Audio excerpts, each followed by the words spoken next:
Ernst and യുങ് കമ്പനിയിലെ ജോലിഭാരം അന്ന സെബാസ്റ്റ്യനെ തളർത്തിയിരുന്നുവെന്ന് സുഹൃത്ത് ആൻമേരി 24നോട് 18 മണിക്കൂർ വരെ ജോലി ചെയ്തിരുന്നു. 4 മണിക്കൂർ മാത്രമായിരുന്നു അന്ന ഉറങ്ങിയിരുന്നതെന്ന് ആൻമേരി 24നോട് പറഞ്ഞു. യഥാർത്ഥത്തിൽ ഈ കുഴഞ്ഞു വീണ് മരിക്കുന്നതിന് മുമ്പ് ശരിക്കും ആൻമേരിയോട് സംസാരിച്ചിരുന്നു എന്നാണ് നമ്മൾ മനസ്സിലാക്കുന്നത്.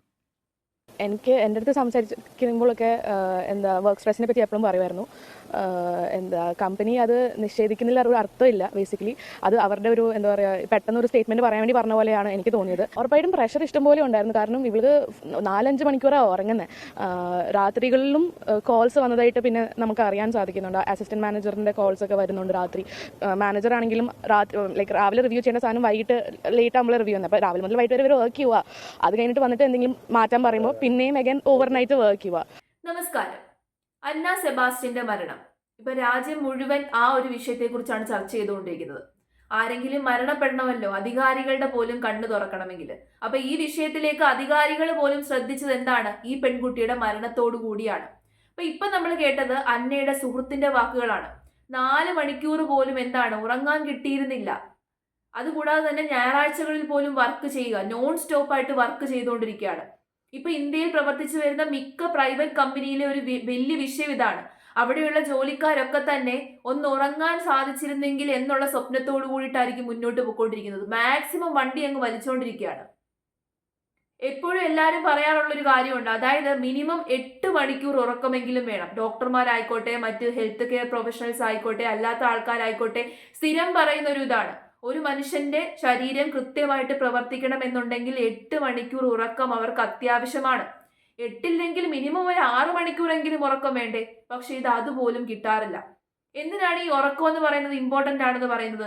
നമ്മൾ രാവിലെ ഒരുപാട് സ്ട്രെസ് നമ്മുടെ ബോഡിയിൽ ബിൽഡപ്പ് ചെയ്യുന്നുണ്ട്. എല്ലാ ജോലിക്കും സ്ട്രെസ്സും സ്ട്രെയിനും അങ്ങനത്തെ ടെൻഷനും എല്ലാം ഉണ്ടാകാറുണ്ട്.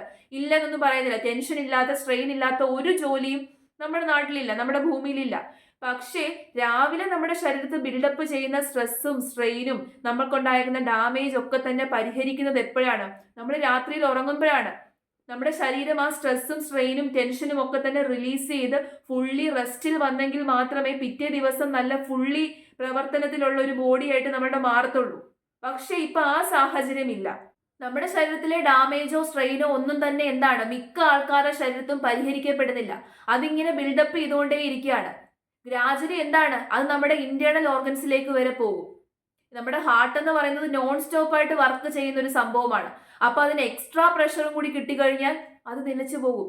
അതാണ് ഇപ്പൊ മിക്കയിടത്തും നടക്കുന്നത്. ഇപ്പൊ ഈ അന്നയുടെ കാര്യത്തിൽ ഉണ്ടായതും അത് തന്നെയാണ്. 4 മണിക്കൂർ മാത്രം ഉറങ്ങുക. 4 മണിക്കൂർ എന്ന് പറയുന്നത് ഒരു എക്സാഗ്രേഷൻ ആണ്. അത്രയും പോലും ആ കുട്ടിക്ക് എന്താണ് ഉറങ്ങാൻ കിട്ടിയിരുന്നില്ല. അപ്പൊ ചോദിക്കും, ഇത്രയും സ്ട്രെയിൻ ആയിട്ടുള്ള ജോലി വിട്ടിട്ട് ഉപേക്ഷിച്ചിട്ട് പൊക്കൂടായിരുന്നോ?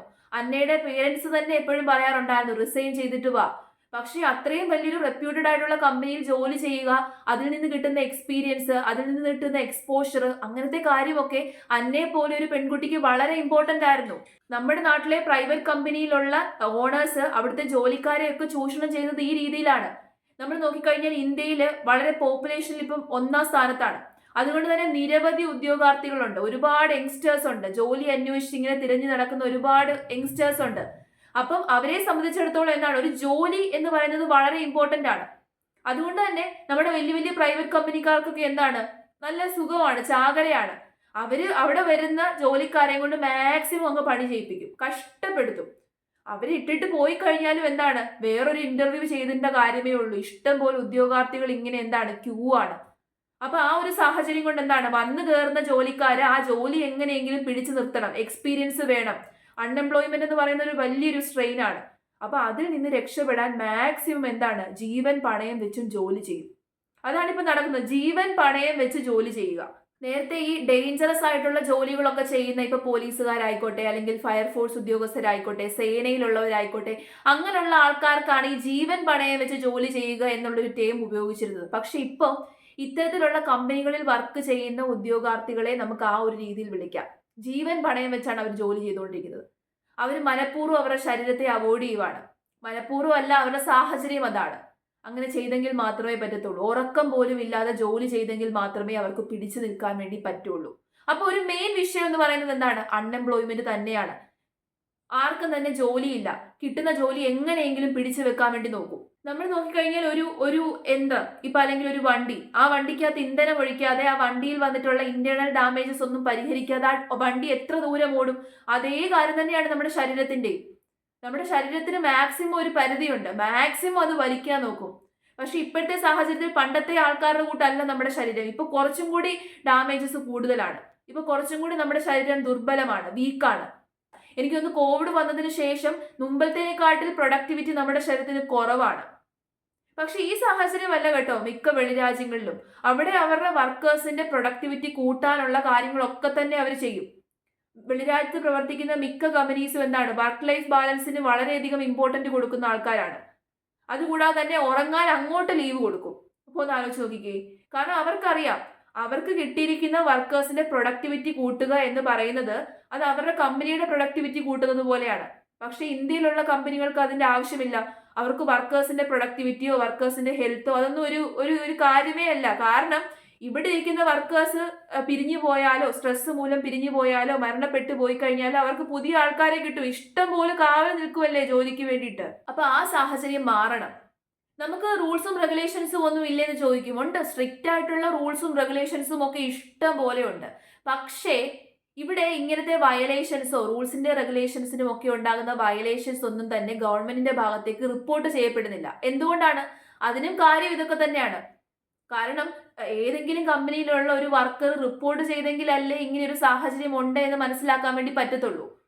അത് റിപ്പോർട്ട് ചെയ്തില്ല. റിപ്പോർട്ട് ചെയ്ത് കഴിഞ്ഞാൽ അവരുടെ ജോലി പോകും. ഇവര് റിപ്പോർട്ട് ചെയ്തു എന്ന് പറഞ്ഞുകൊണ്ട് പ്രത്യേകിച്ച് ഒരു മാറ്റവും ഉണ്ടാകാൻ പോകുന്നില്ലെന്ന് മിക്ക ജോലിക്കാർക്കും അറിയാം. അവരുടെ ജോലി പോകുന്നതല്ലാതെ അവർക്ക് പ്രത്യേകിച്ച് ഒരു പ്രയോജനവും ഉണ്ടാകാൻ പോകുന്നില്ല. കാരണം എന്താണ്? പണം കൊടുത്തൊതുക്കും. ഒന്നെങ്കിൽ പണം കൊടുത്തൊതുക്കും, അല്ലെന്നുണ്ടെങ്കിൽ വേറെ ഒരുപാട് സാഹചര്യങ്ങളുണ്ടല്ലോ. ഈ വലിയ വലിയ ടോപ്പ് കമ്പനികളിലെ സിഇഒമാർക്കൊക്കെ ഇഷ്ടംപോലെ കണക്ഷൻസ് ഉണ്ട്. അതുകൊണ്ട് ആ കാര്യത്തിലും എന്താണ്, ഒരു രക്ഷയുമില്ല. പിന്നെ ഇവർ എന്ത് ചെയ്യും? മാക്സിമം എക്സ്പീരിയൻസ് ഉണ്ടാക്കുക, കിട്ടിയ ജോലിയിൽ പിടിച്ചു നിൽക്കുക, ചത്തു കഴിഞ്ഞാലും കുഴപ്പമില്ല, ജോലിക്കാരനായിട്ടാണല്ലോ ചാവുന്നത് എന്നുള്ളൊരു മൈൻഡ് സെറ്റോടുകൂടി ഇങ്ങനെ പൊക്കോണ്ടിരിക്കുകയാണ്. അപ്പൊ അത് മാറ്റം വരണം. ഇന്ത്യ ഇപ്പൊ ഹയസ്റ്റ് പോപ്പുലേറ്റഡ് കൺട്രിയാണ്. അതുകൊണ്ട് തന്നെ ഒരുപാട് മാറ്റങ്ങൾ നമ്മുടെ ഈ ഒരു രാജ്യത്ത് വന്നേ പറ്റത്തുള്ളൂ. എംപ്ലോയ്മെന്റ് ഓപ്പർച്യൂണിറ്റീസ് ഒരുപാട് സൃഷ്ടിക്കപ്പെടണം. എങ്കിലേ ഇങ്ങനെയുള്ള ആ ഒരു തിക്കും തിരക്കും ഒക്കെ ഒഴിവാക്കാൻ വേണ്ടിയിട്ട് പറ്റത്തുള്ളൂ. അപ്പോൾ അതിന് വേണ്ടിയിട്ടുള്ള കാര്യങ്ങൾ ഇനിയെങ്കിലും നമ്മുടെ രാജ്യത്ത് നടപ്പിലാക്കിയില്ല എന്നുണ്ടെങ്കിൽ ഒരു 10 വർഷത്തിനുള്ളിൽ വലിയൊരു യുദ്ധം തന്നെ കാണേണ്ടി വരും. മിക്കവാറും എനിക്ക് തോന്നുന്നു ഇങ്ങനെ ജോലി ഇല്ലാതെ വെളിയിൽ നിൽക്കുന്ന അല്ലെങ്കിൽ ജോലി ചെയ്തുകൊണ്ടിരിക്കുന്ന വർക്ക് സ്പേസിലായിരിക്കും വലിയൊരു വാർ ഉണ്ടാകാൻ വേണ്ടി പോകുന്നത്. ആൾക്കാർ മരണപ്പെട്ടു പോവുക, ആൾക്കാർ ഹെൽത്തി അല്ലാത്തൊരു പുതുതലമുറയിലാണ് സൃഷ്ടിക്കപ്പെടുന്നത് എങ്കിൽ എന്താണ്, ആ രാജ്യത്തിന്റെ ഭാവി അവിടെ കൊണ്ട് അവസാനിക്കുകയാണ്. അപ്പൊ രാജ്യത്തുള്ള ജനങ്ങളുടെ ഹെൽത്ത് എന്ന് പറയുന്നത് ഗവൺമെന്റിനെ സംബന്ധിച്ചിടത്തോളം ഇമ്പോർട്ടന്റ് ആണ്. അപ്പൊ ഇതിനകത്ത് മാറ്റം കൊണ്ടുവരേണ്ടതും ഗവൺമെന്റ് തന്നെയാണ്.